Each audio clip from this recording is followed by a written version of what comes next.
బుజ్జి నన్ను ఇన్వాల్వ్ చేయకపోయావా? బుజ్జి ఒక్కరోజు ఈ రోజు अश्विन द्वारा बनाई गई कल्कि 2898 भारत की सबसे महंगी फिल्म। क्या है इसे बनाने के पीछे का मकसद और क्या है इसकी असली कहानी, आइए जानते हैं।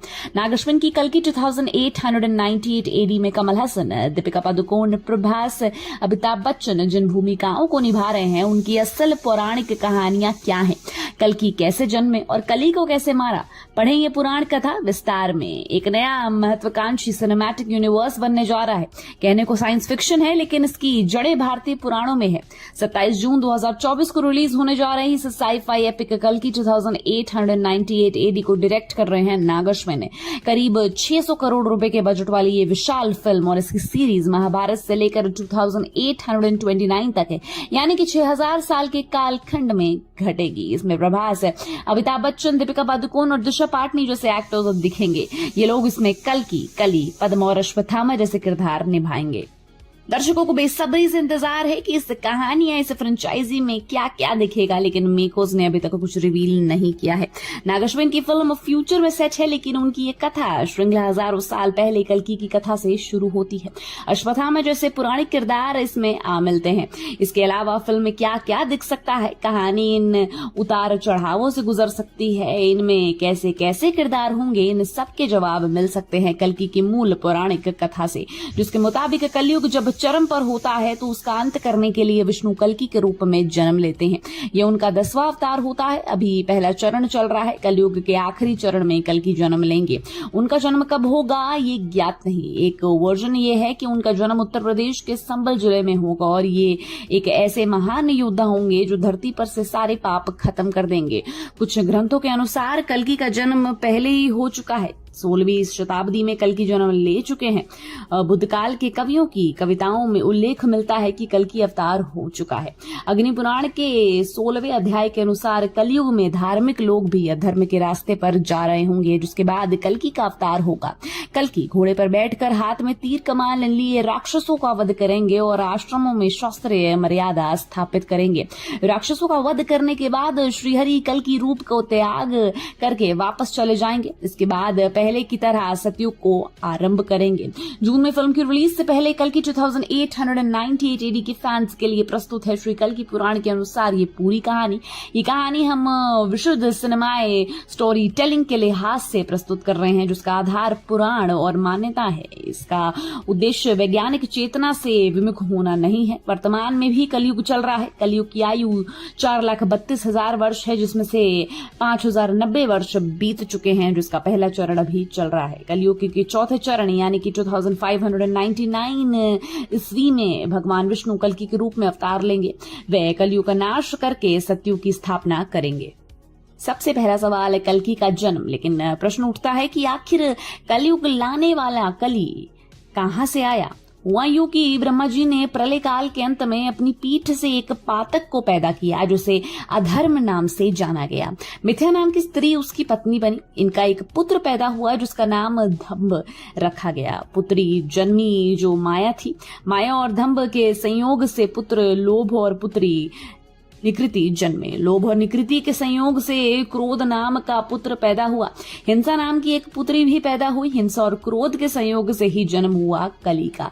कली के दुरुकी से शादी की, जिसके बाद भय और मृत्यु नामक पुत्र पुत्री जन्मे। भय और मृत्यु से हजारों पुत्र पैदा हुए। ये लोग बहुत ही दुराचारी, हिंसा करने वाले बने। धीरे धीरे ऐसा समय आ गया जिसमें समाज में आपराधिक जो प्रवृत्तियां हैं उसमें विकसित होने लगी। धरती की उर्वर क्षमता कम होने लगी। नदियों का पानी सूखने लगा। लोग शराब मांस का सेवन करने लगे। भगवान की निंदा होने लगी।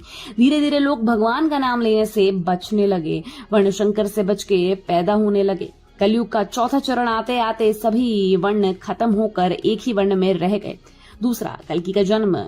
पाप का बढ़ता गति देखकर देवतागण ब्रह्मा जी के पास गए और कली के अत्याचारों का वर्णन करने लगे। ब्रह्मा जी देवताओं को लेकर विष्णु जी के पास पहुंचे। विष्णु जी ने देवताओं की व्यथा सुन कहा, मैं संभल नामक गांव में विष्णुएश और सुमति के घर में जन्म लूंगा। मेरे 3 भाई भी होंगे जिनका नाम कवि, प्राज्ञ और सुमंत्रक होगा। साथ ही कुछ देवता भी अवतार लेंगे। लक्ष्मी जी सिंघल देश के राजा बृहद्रथ के घर पद्मा नाम से जन्म लेंगी। मरु और देवापी नाम के 2 राजाओं को भी मैं पृथ्वी पर स्थापित करूंगा।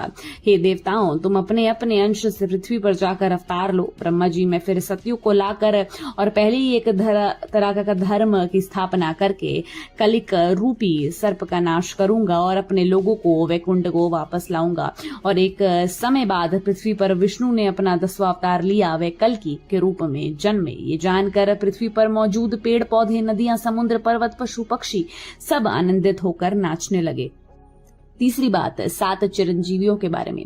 कल के अवतार के बाद 7 चिरंजीवियों में गिने जाने वाले परशुराम, कृपाचार्य, वेदव्यास और अश्वत्थामा भिषुक का रूप धरकर विष्णुएश और सुमति के घर पधारे। बालक रूपी कल्कि को प्रणाम करके ये चिरंजीवी वापस लौट गए। कल्कि को जब अपने पिता से कली के दुराचार के बारे में पता चला तो उन्होंने मन में उसका नाश करने की इच्छा जागी। चौथा बात, परशुराम की शिक्षा। इसके बाद कल्कि गुरुकुल में वापस करने के लिए जाने लगे और गुरुकुल में जाते कल्कि को देख परशुराम उन्हें अपनी आश्रम ले गए और कहा, मैं तुम्हें शिक्षा दूंगा। कल्कि गुरु परशुराम से शिक्षा ग्रहण करने लगे। परशुराम ने कल्कि से कहा कि कली का विनाश करने के लिए ही तुम्हारा जन्म हुआ है। मुझसे शिक्षा ग्रहण करने के बाद तुम भगवान शिव के अस्त्रों को प्राप्त करोगे। शिव ने कल्कि को एक बहुरूपी घोड़ा, शुकरूपी तोता और रत्नसरु नाम की तलवार भेंट की। कल्कि घोड़े पर सवार होकर संबलगाल की ओर निकल पड़े। पद्मा, कल्कि प्रसंग।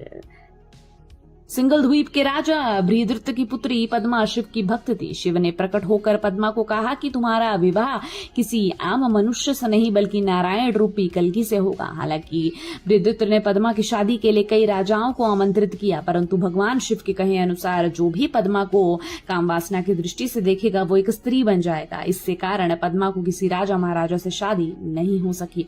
कल्कि के कहने पर शुक रूपी तोता सिंघल देश के राजा ब्रह्मदृत्य के घर गए। वहां जाकर उसने पद्मा को कल्कि के बारे में बताया कि कल्कि से तुम्हारा विवाह होगा। उसने पद्मा को कल्कि से मिलने के लिए कहा। पद्मा को कल्कि से मिलने को लेकर एक डर होता था। डर यह था कि कहीं कल्कि भी मुझे देखने के बाद स्त्री ना बन जाए। शुक ने पद्मा को सिंगल द्वीप के पास कल्कि से मिलने के लिए कहा। पद्मा अपनी सखियों के साथ सिंगल द्वीप के बाहर कल्कि से मिलने गई। दोनों मिले। कल्कि की बातें सुनकर पद्मा प्रसन्न होकर वापस महल गई। राजा ब्रह्मदत्त के इसके बारे में पता चला तो वह सम्मान सहित कल्कि को सिंगल द्वीप के लेके चले गए। कल्कि का विवाह सिंगल द्वीप के राजा ब्रह्मदत्त की पुत्री पद्मा से अनंत हुआ। बाद में कल्कि और पद्मा के जय और विजय नाम के 2 पुत्र हुए। छठा, मलेच्छु से युद्ध। कल्कि दुष्टों को संहार करने के लिए अपनी सेना को लेकर किकटपुर की ओर बढ़े। किकटपुर के राजा को कल्कि के आने का पता चला तो वो भी अपनी सेना तैयार कर युद्ध के लिए चल पड़ा। कल्कि अपने भाइयों के साथ उसकी सेना पर टूट पड़े। दोनों सेनाओं के बीच युद्ध देख पृथ्वी पर मौजूद लोग घबराने लगे। युद्ध के मैदान में खून की नदियां बह रही थीं। जब दुष्टों मलेच्छों की सेना के लोग मरने लगे तो उनकी पत्नियों को भी युद्ध के मैदान में आना पड़ा।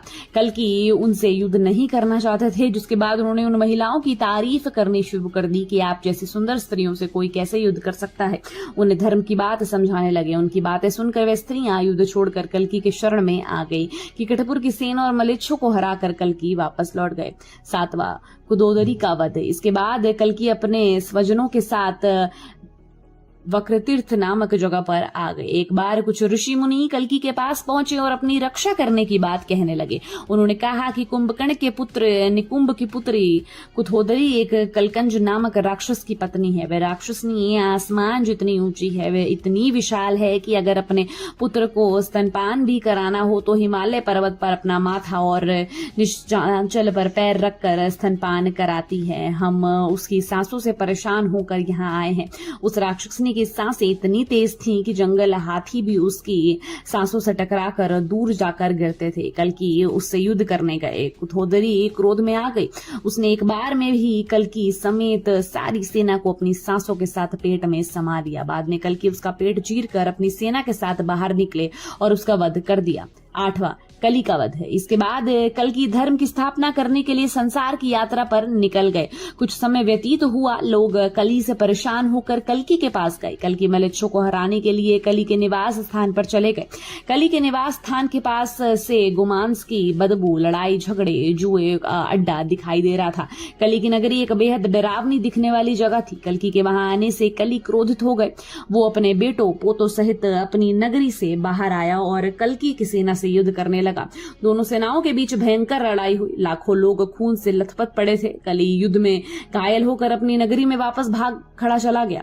कल्कि की सेना के धर्म ने कली की नगरी सहित कली को भी अपने बाणों से जला दिया। चारों तरफ कल्कि के जयकारे गूंजने लगे। अब धरती पर सत्य और धर्म का विरोध करने वाला कोई नहीं बचा था। देवताओं के आग्रह के बाद कल्कि अपने पुत्रों का राज्याभिषेक कर खुद वैकुंठ के लिए चले गए। इसके बाद हिमालय पर्वत पर कल्कि देवताओं के बीच प्रकट हुए और वापस विष्णु रूप धारण कर लिया। अब देखना यह है कि इतनी डिटेल्ड इन्फॉर्मेशन को और इतनी बारीकियों को नागश्विन की फिल्म कल्कि 2898 एडी किस तरह से प्रस्तुत करती है। तो आप कितना ज्यादा एक्साइटेड हैं इस फिल्म को देखने के लिए, हमें कमेंट सेक्शन में जरूर बताएं। And till then keep watching बॉलीग्राज स्टूडियोज।